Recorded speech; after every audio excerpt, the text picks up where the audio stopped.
Busy is one thing. Productive is a completely other thing. People who get ahead in life, people that have the ability to go to another level, have figured out how to be productive with their time, not just busy.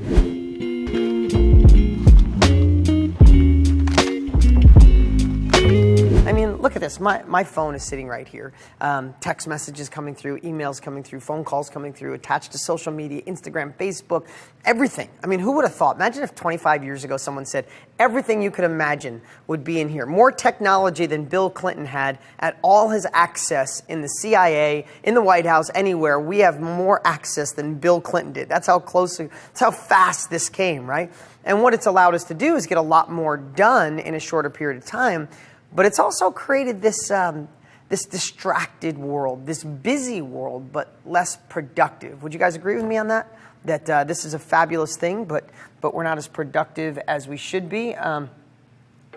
So with that, today I want to talk about productivity. Now, it doesn't matter what you want to do with your life, guys. If you want to make more money, start your own business, be in real estate, start an online company, start an internet business, lose weight, fix your relationship. If we're not productive, we can waste weeks, years, months, and decades if we don't learn how to be productive. This isn't something I figured out in 5 minutes, guys. I've been busy my whole life, but I've been a study and I've been obsessed on how do I get the most done while still having my free time. Last night, I left here at 4 o'clock and went to my daughter's game where I'm bragging, but this is the best game of her life. She pitched, she struck out every batter she pitched against, and she hit a home run to the fence. I couldn't stop glowing. I don't, if you're a parent, you know what I mean. I literally had to turn my face because I was smiling so much it hurt, because I know she practices hard. It's not just luck. She works her tail off. So I still fit that in. At 4 o'clock today, I will be catching for my daughter while she's at a pitching coach. Tomorrow, at 5 o'clock, I'll be at my son's baseball practice. Saturday, I'll be at a doubleheader with my son. And Sunday will be meeting, chores, and family time. I love my free time while I'm getting stuff done. So how do I get so much done while people a lot smarter than me are paralyzed? And I want you to think of it in binary thinking. Binary thinking is ones and O's. Right? It's either yes or no. Let's go to the slide here for a second, Mike. It's either ones or O's. It's pretty black and white. I try to think of it in absolutes, right? And here's some examples. Let me just show you. You're either climbing or you're sliding. There's no in between. Don't count on just hovering. No such thing as hovering. Okay? There are only two activities, money makers and the things that don't make you money. Yes, there's a lot of other things in life, but when we're talking about making money, taking your life to another level, there's either money or not.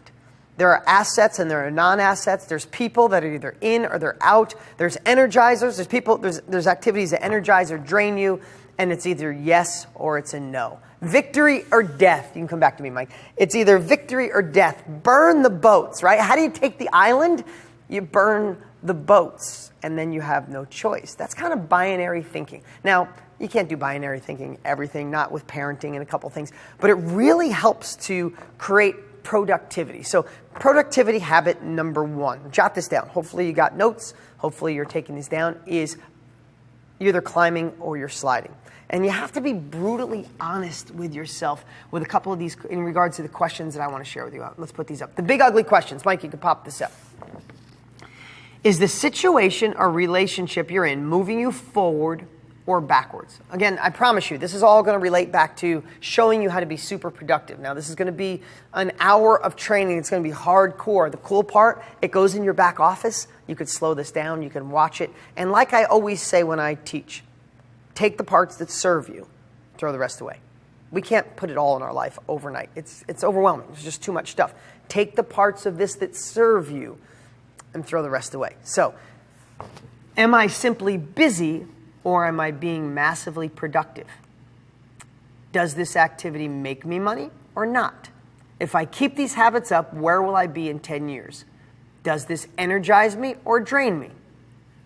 Now think about that. You can come back to me, Mike. Let's just talk about that. Does it drain you? Does it bring you to where you want to be? Am I being productive or just busy? And what happens is a lot of us will think, well, I'd love to get more done, Dean. I'd love to get more done, but I'm overwhelmed. So when it comes to real estate, let's just say, and we don't have to go to slides right now. If it comes to real estate, there's only 3 things you really should be doing. You don't have to go to slides, Mike. Leave them off for now. When it comes to real estate, again, I'm going to cheat and look at my slides. When it comes to real estate, if you're going to make money there, there's really 3 things you need to be doing. You need to be marketing for buyers and sellers. You need to be making offers, and you need to be selling houses, right? Making offers, selling houses, marketing to do both. But if you're have an internet business, you should be mainly doing 3 things. You should be advertising and marketing and getting great at it. You should be creating sales content and the content to fulfill. If you're going to lose weight, there's really 3 things you should be doing. Watching what you eat, exercising, and making healthy choices in your life all the way around, right? When you boil down success, it's usually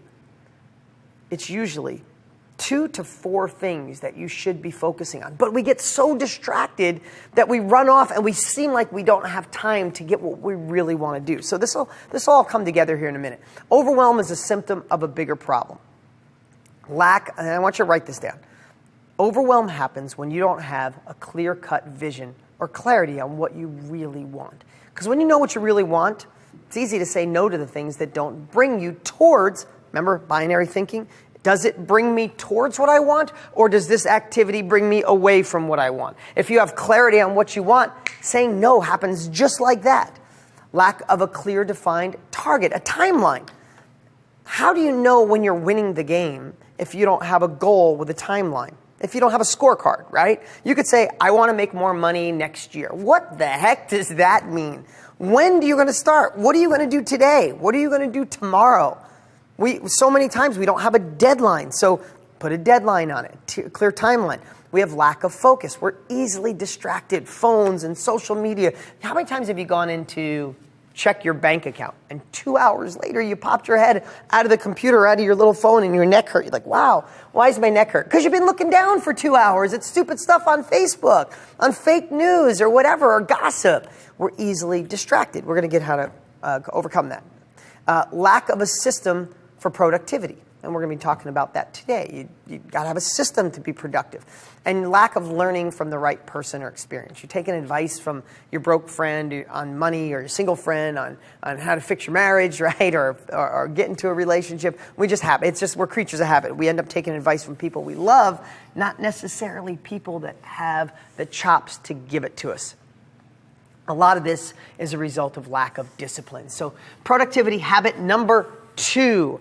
There is no victory without discipline. Now, I want to tell you something. The word discipline is hard for me even to write. I created that slide, that thought. I'm like, discipline. Man, I'm really not that disciplined. Or I don't like the word. I didn't like discipline in school. I didn't like discipline from parents. I don't like discipline from anybody. But I am pretty disciplined. And the right kind of discipline changes your life. So let's talk about discipline. Your life is the sum total of your days, okay? And your days are the sum total of your actions. You can put that slide up for a minute, Mike, so people can see this and write it down.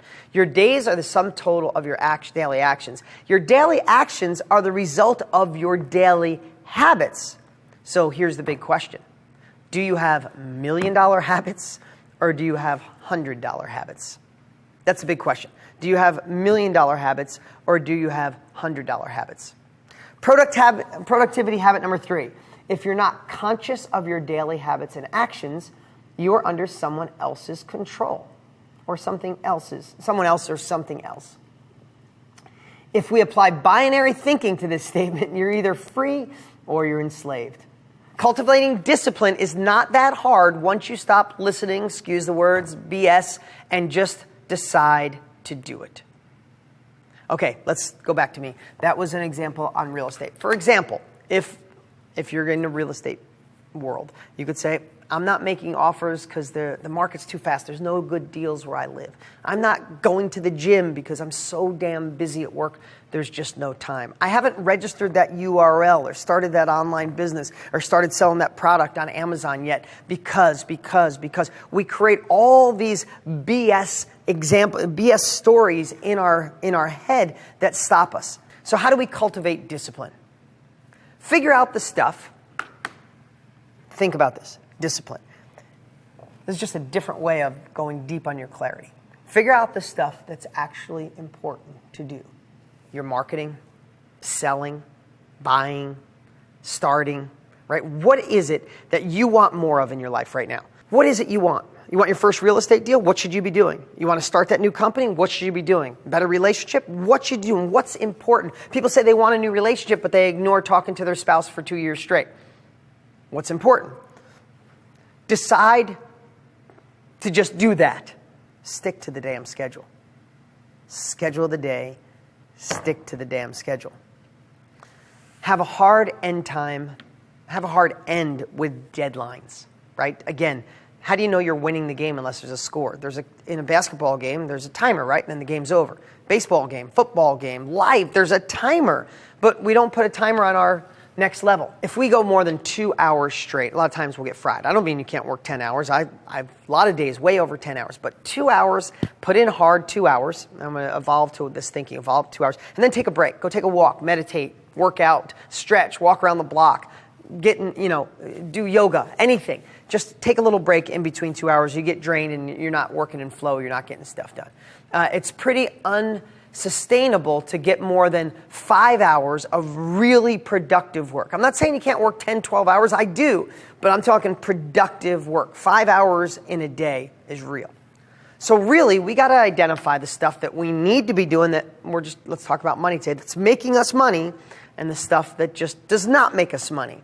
And define what can we cram into those hours where we're going to be most productive, right? Spend more time, just same thing I was talking about. Spend more time thinking about the plan than actually working on the plan. We sit down and say, okay, time to plan, time to do the process. Thanks, Mike. Try to do, and what I realize is those moments when you think about it, when you're in the shower, when you're taking a walk, when you're just sitting alone, take notes. And the more planning you do, the easier it is for when you're ready to actually do it. Does that make sense? Am I making sense here, guys? If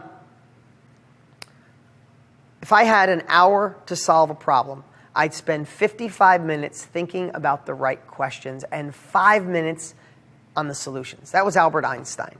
So think about that. I take that for what I'm saying is don't sit down for an hour trying to solve the problem or the solution. Spend all the time in advance thinking of the right questions, what it needs, how to do the product, and then all of a sudden when it's time, attack for 5 minutes and watch how much more you get done. Carve out the time in advance and stick to the time. Okay, knowing what you, put this up on the screen for a second, I think that's important. Knowing what you need to do and in what order, and then making notes about it during the time leading up to go time avoids reaction.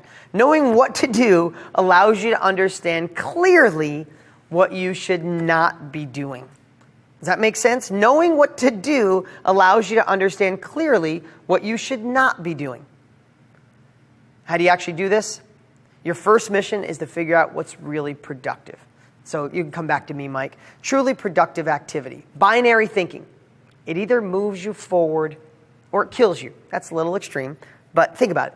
That activity either moves you forward or it kills you. Think about the stuff you do during the day. If it doesn't serve you, God, your bigger future, making more money, or the things you desire, happiness, joy, time with your family, then why the hell are we doing it? Sometimes we just get in a hypnotic rhythm and do stuff we shouldn't be doing. It's got to go. So if you think about stuff that you do, let's just say if you're an investor, right? Any business. You want to go to another level. Think about all the things we do in a day. We answer emails. We surf online. We get stuck in social media. We create specific to-do lists every single day, creating our to-do list. We go look at properties. If we're in real estate, we look at properties. Maybe if you're in the real estate space, you run to Home Depot, or you worry about what could go wrong, or you study the contracts and the forms and you want to learn every little piece. But then there's things we do like create marketing, make offers, find buyers. Again, whatever business you're in. Market online, create sales funnels, create product, create service. Write my book, get it done, find out who needs it, right? What is the stuff that we've done? Because at the end of the day, we do all this stuff, and what we should be doing is just typically 3 things. Marketing, cultivating buyers, selling our product. Whether that's real estate or anything. Again, I'm not trying to simplify, but I know businesses that are just can't get off the ground because they focus on every little thing and they forgot what got them there in the first place was this core piece. If you know you want to lose weight, there's some just core things you should be doing. You don't need to read every book, check every single social media site. You don't need to ask a million different diets or what's the fad this week. We know, listen, I'm not being disrespectful here. I know when I do it myself. You want to lose weight, there's a couple things you should do, right? And get in better shape. Watch and don't eat sugar. Eat more stuff that God made. Lean protein and vegetables. And go to the gym 3 to 5 days a week. Now, if I was going to lose weight, there is 200 things I could be doing. I could search social media for it. I could ask friends about it. I could go to meetup groups. I could do all these things. But if I really want to lose weight and get in better shape, I'd do my best to cut out sugar. I'd eat stuff God created like lean proteins and lots of veggies. And I'd hit the gym.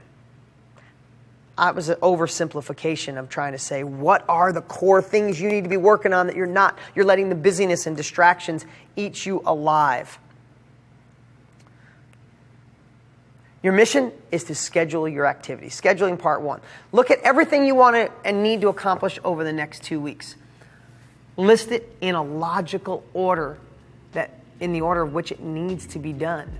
And chunk big things down to little.